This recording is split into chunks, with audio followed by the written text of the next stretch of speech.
Olá a todos, sejam bem-vindos a mais um episódio do Petcast. Eu sou a Anaísa Adrianopoulos, a vossa host, e hoje vamos falar sobre um tema que traz muitas dúvidas, algumas curiosidades e até uma certa ansiedade entre pais. Vamos falar sobre crianças com altas habilidades. E hoje temos aqui uma doutora que vai falar um pouco sobre este tema. Pode, por favor, apresentar-se? Meu nome é Gabriela Cruz, eu sou psicóloga e neuropsicóloga, trabalho com crianças e com adolescentes. Muito bem. E pode falar um pouco da sua profissão, para quem não sabe em casa o que é um neuropsicólogo, o que ele faz? O neuropsicólogo ele vai trabalhar com avaliação e intervenção de crianças e também adultos e adolescentes, né? Minha área específica é infantil, mas com todo o mapeamento e desenvolvimento neuropsicológico. A gente vai trabalhar linguagem, atenção, memória, inteligência, funções executivas, né, uma parte mais completa em neuropsicologia. Sim. Quando falamos de altas habilidades, muitos pais pensam logo que a criança é um gênio, né? É tipo, começou a falar com 1 ano, já decorou todos os números, todos os países e as capitais. A doutora pode falar um pouco do que é, na verdade, altas habilidades? O que são as altas habilidades e se elas se categorizam? Tá, vamos lá, né? A criança com altas habilidades, né? A pessoa com alta habilidade, ela tem uma aprendizagem muito rápida. Ok. Então ela está sempre aprendendo mais rápido do que a média. Ela está sempre com essa curiosidade, né? É importante a gente destacar que tem crianças que elas vão ser mais precoces, né? As crianças que às vezes aprendem a ler muito rápido, mas não necessariamente vão ter altas habilidades, né? Então a gente precisa avaliar um conjunto de coisas, que é a inteligência, a criatividade e a persistência na tarefa. Então, aquela criança que está sempre perguntando, ela não se contenta com respostas rasas. Então, uma criança que é mais profunda. Eu falo que é a criança do porquê. Mas por quê? Por quê? E ela vai levando você a aprofundar na conversa. Sim. E prontos, neste caso específico, a criança nasce com altas habilidades ou as altas habilidades podem ser desenvolvidas? Tá. As crianças nascem com as altas habilidades, né? Assim como outras condições, o perfil, né, da criança com altas habilidades é genético. Então, é muito comum a gente fazer as avaliações das crianças e aí identificarem também nos pais as altas habilidades. Né? Então, a criança nasce com altas habilidades. Certo.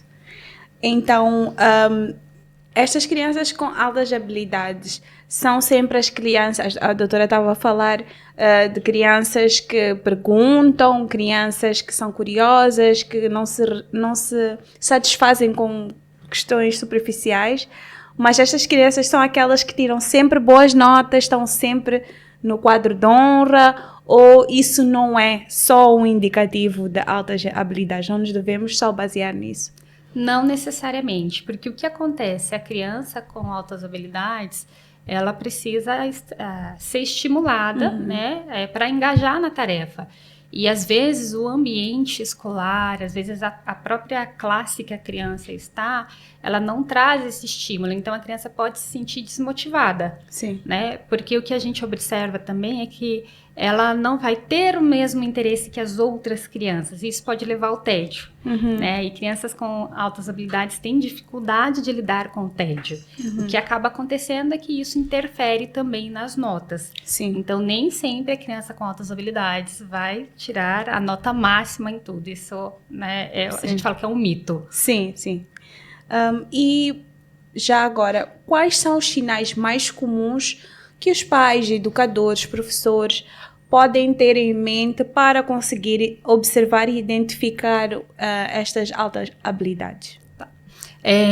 A criança que tem, geralmente a criança com altas habilidades, ela tem um vocabulário mais extenso. Então, aquela criança que ela fala algumas palavras que as outras crianças não falam, que as outras crianças desconhecem. Ela tem uma criatividade também, a forma com que ela resolve, né, ela soluciona os conflitos é diferente também, né? Ela está sempre à frente das outras crianças nas questões intelectuais.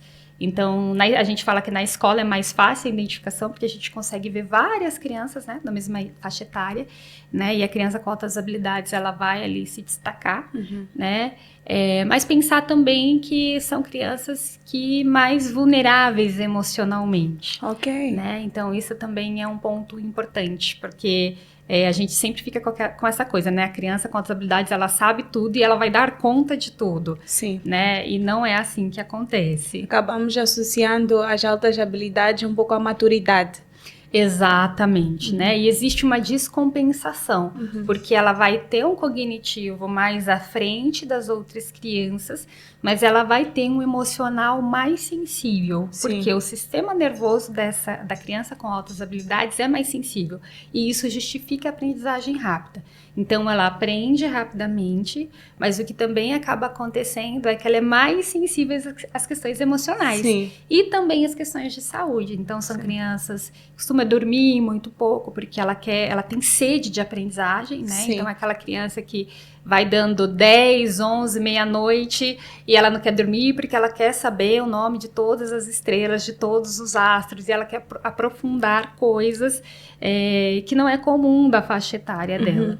Né? Mas a gente observa que isso é uma coisa muito comum com a criança com altas habilidades. Vai existir o que a gente chama de assincronia. Ela vai estar cognitivamente mais à frente, mas emocionalmente ela pode estar aquém. Ok.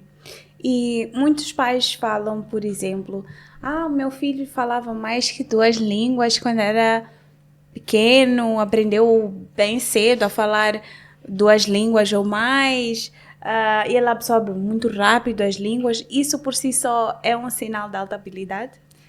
Pode ser um sinal de altas habilidades, mas a gente precisa de outros critérios também, né? Que é, como eu falei, aquela criança que é precoce. Sim. Né? Mas a criança que aprende 2 línguas quando é pequena, ela já é mais estimulada. Sim. Então, é muito mais fácil a gente observar. Então, observando as outras coisas, criatividade, comprometimento com a tarefa, né? Dá pra gente observar se essa criança está alcançando, se essa criança tem a superdotação em altas habilidades. Okay. Tem alguma idade, por exemplo, que estes sinais ficam mais visíveis? Depende muito da criança, tá? Mas normalmente com 3 aninhos a criança sempre que é aquela criança que lidera, né? Você observa que ela gosta, que ela porque ela já sabe mais do que as outras crianças. Mas a gente consegue ver com maior destaque quando ela entra para a escola, porque a gente consegue ver aquela discrepância de aprendizagem entre as outras crianças. Mas é possível com 3 anos, 2, a gente já identificar, né? Geralmente são crianças que realmente já começam a saber outras línguas, crianças que têm conhecimentos musicais, tocam diversos instrumentos, o que tem um raciocínio muito rápido, dá para identificar. Né, mas a gente consegue ver melhor, né, depois quando essa criança ela já está na fase ali depois dos 5, 6 anos, já estão maior na fase da escola. Certo. A doutora há uns momentos atrás tinha falado um pouco sobre a questão da desatenção pela falta de interesse, não interesse, mas por não ser um estímulo durante a aula, por exemplo. Esta criança que não acha interessante o tédio, isso tudo contribui talvez por um rendimento escolar não tão alto e um desinteresse nesse tipo de atividades. Existe um certo, vou assim dizer, uma certa comorbidade com o TDAH, porque a primeira sugestão dos pais é: meu filho tem TDAH, ele sofre de desatenção, ele tem um problema de impulsos ou tem alguma dificuldade de aprendizagem e muitas vezes até pode ser as aulas de habilidades e estar talvez no ano errado. Isto acontece muito? Sim, é muito comum as crianças elas se confundirem o TDAH com altas habilidades. O que a gente precisa entender é que o TDAH ele é um transtorno, né, de déficit de atenção. As altas habilidades é um perfil de funcionamento, que é como o cérebro funciona. Assim como eu posso ter um e posso ter outro, eu posso ter os dois. Que é o que a gente chama de dupla excepcionalidade. Né? O que acaba acontecendo é que a criança com altas habilidades, o cérebro dela também funciona muito rápido.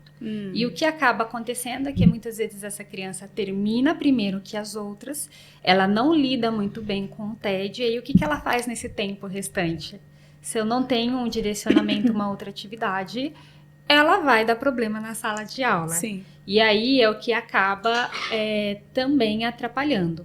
Sim. Tem uma outra questão também, é que a criança com altas habilidades, ela precisa estar sempre motivada e engajada na tarefa.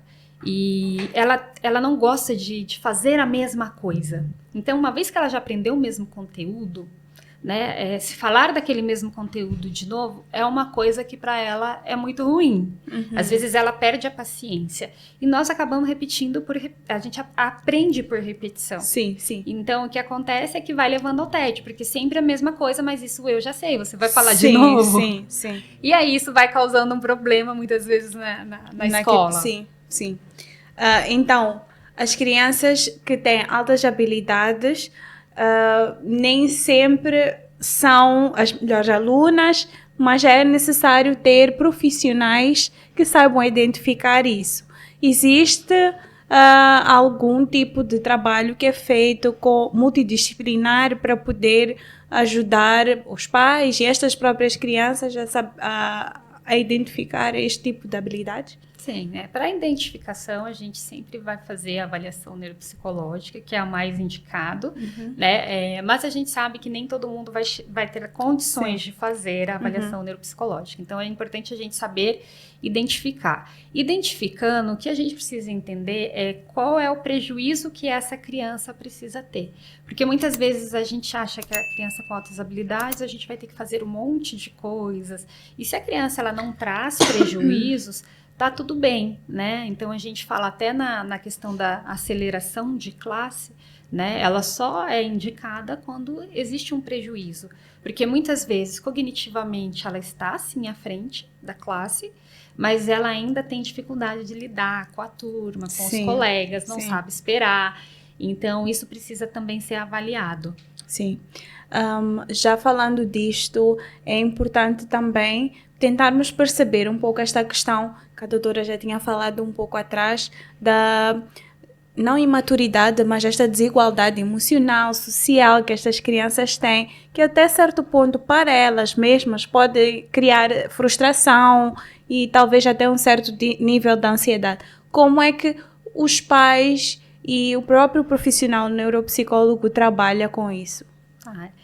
Falando um pouco dessas questões emocionais, então, como eu disse, tudo é muito sensível, né? Então, são crianças que sentem muito, né? Então, lidar com a injustiça é muito difícil para elas. São crianças que tendem a ter as suas tarefas muito mais organizadas dentro daquilo que elas se comprometeram, né? São crianças que tendem a ser inflexíveis, não gosta de frustração, tem dificuldade de lidar com os erros.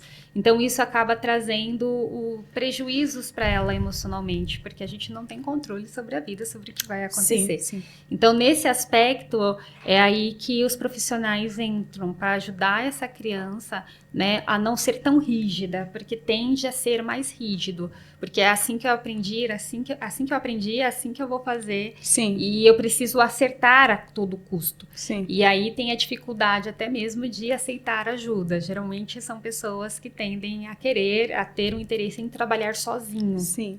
Né? Porque ela não tem muita paciência com o outro. Sim. Então a questão terapêutica ela entra aí para ajudar essa criança a lidar com essas questões. porque também são crianças que não se encaixam no grupo. Elas vão ter, em sua maior parte, interesses diferentes, né? Então, tem de ter menos amigos, né? Sim. Então, isso precisa também ser uma coisa muito trabalhada para que não sofra, né? Porque a Sim. gente sempre precisa um do outro para viver. Somos animais sociais. Exatamente. Sim. Bem, quando é que é importante buscar ajuda profissional ou este diagnóstico de altas habilidades? E junto a isso, as altas habilidades não são sinônimo de autismo, certo? Sim, sim. O que a gente precisa entender é que altas habilidades, como a gente falou, não é um transtorno, não é uma síndrome, não é uma deficiência. É a forma com que esse cérebro trabalha, funciona. Ele é mais rápido, ele é mais ágil, ele consegue fixar mais informações. O que eu sempre vou ter que pensar é quanto de prejuízo essa criança está tendo.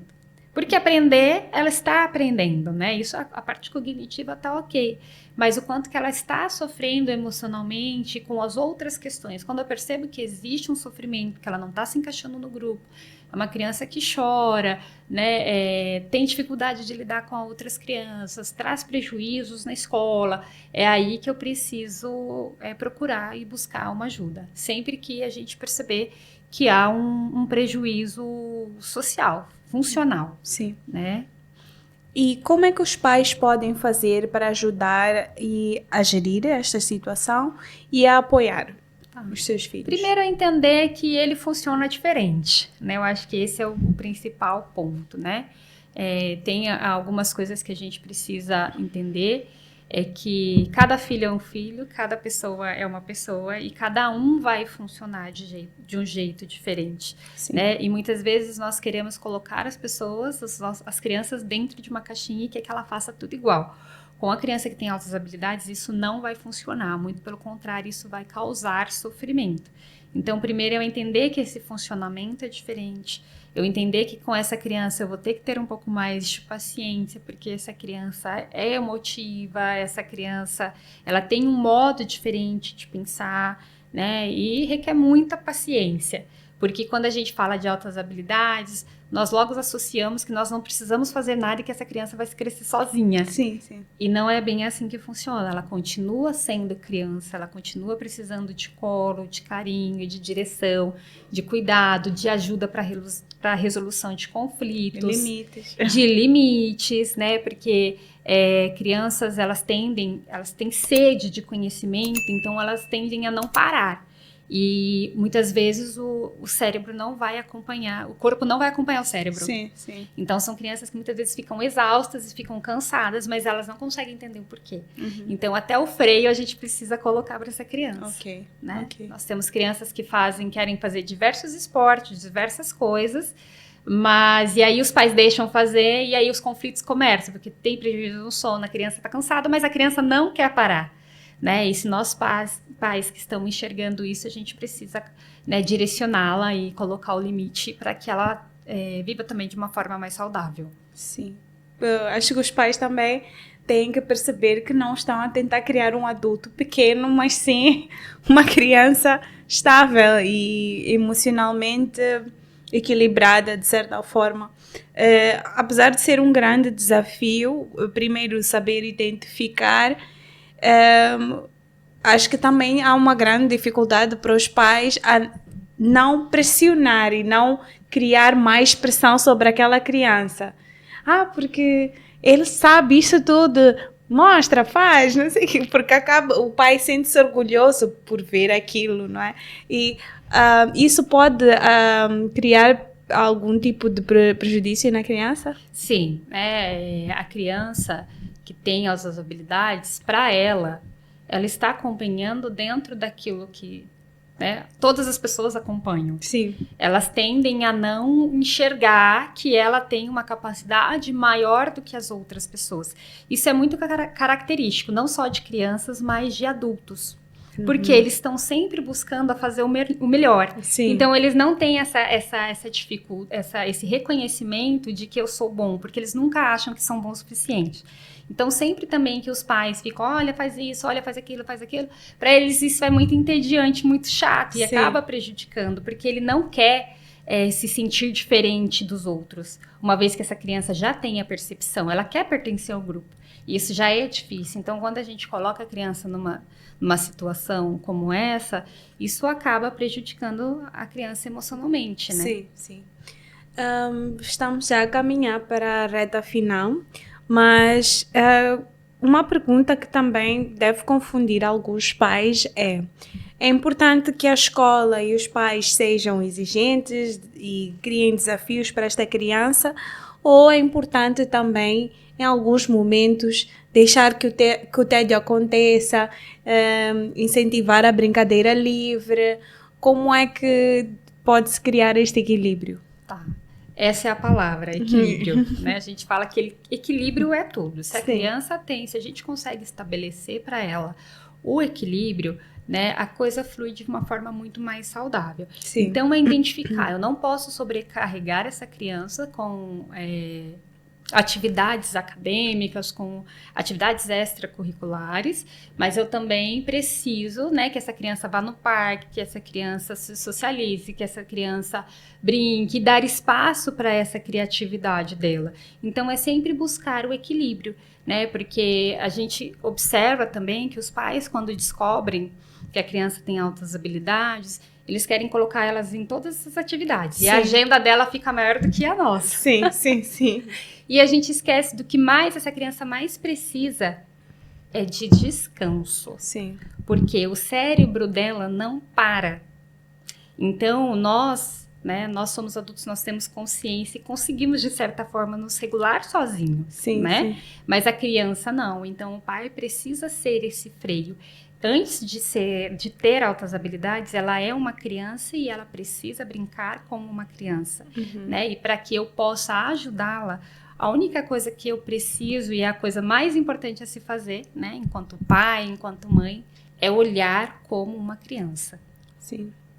Muito obrigada, doutora.